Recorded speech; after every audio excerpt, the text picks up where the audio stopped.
So you want to estimate the mean, but you're not quite sure where to start. Well, it's actually very simple. All you have to do is think back to the playground where you used to ride the seesaw. Because really, when it comes down to it, the mean is just the place where the number line balances. What is that all about? Well, in today's lesson, I'll show you how you can estimate the mean by thinking about the seesaw.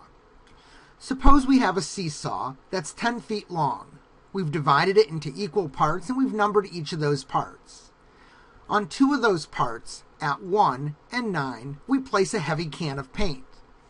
Because they're equal sizes and equal distances from the center, it balances nicely. But what happens when we add a third can of paint at position number 7? Well, all of a sudden, the seesaw's not in balance. How can we fix that? Well, the option we have is to move that balancing point, the triangle that the seesaw is resting upon. We can move it left or right as needed. Let's move it to the right. Notice that as we do that, things start to balance out a little bit. They get better and better as we move toward the right. Eventually, when we get to the position 5.6, everything's balanced once again. What's special about that balancing point? Well, remember, the real reason we're here is we want to estimate the mean. The good news is that the balancing point allows us to do that. Take a look. If we were to calculate the mean of numbers 1, 7, and 9, the position where the cans are sitting, we'd find that the mean is 5.6. Notice that the mean and the balancing point are exactly the same. So, if you can predict the balancing point, you can easily predict the mean. So let's try an example together. We want to estimate the mean of the numbers 2, 4, and 14. We begin with our seesaw, or our dot plot, and our triangle that it'll balance on. Where do you think the triangle goes? Remember, each dot represents a can of paint that's sitting on the seesaw. Where would you put the triangle? Think about it for a moment. Pause the video, predict where you think the triangle will go, and then come back and we'll finish the problem. The triangle goes somewhere between the numbers 6 and 7. Not sure exactly where, but it looks like maybe 6.5 or something like that. If we calculate the actual mean, we come up with 6 2/3. So the actual mean is 6.67. A good estimate is somewhere in the vicinity of 6.5 or somewhere close to that. The first exercise for you to try today involves 3 cans that are sitting on the seesaw.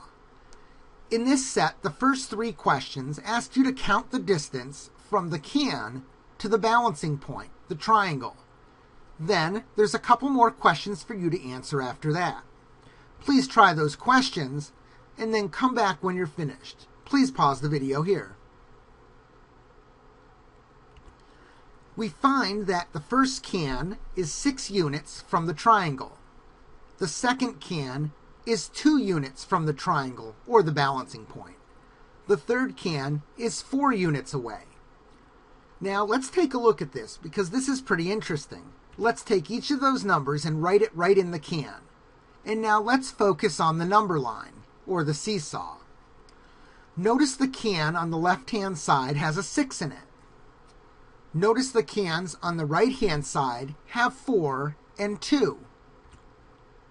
If you add up the numbers on each side of that balancing point, they add up to the same. So the cans on the left add up to 6, and the cans on the right also add up to 6. It just so happens that the distances are always going to be equal that way. Now, let's try a couple of exercises on our own. In these problems, we'd like to begin by estimating, predicting the balancing point. Then, calculate the actual mean to see how close you were.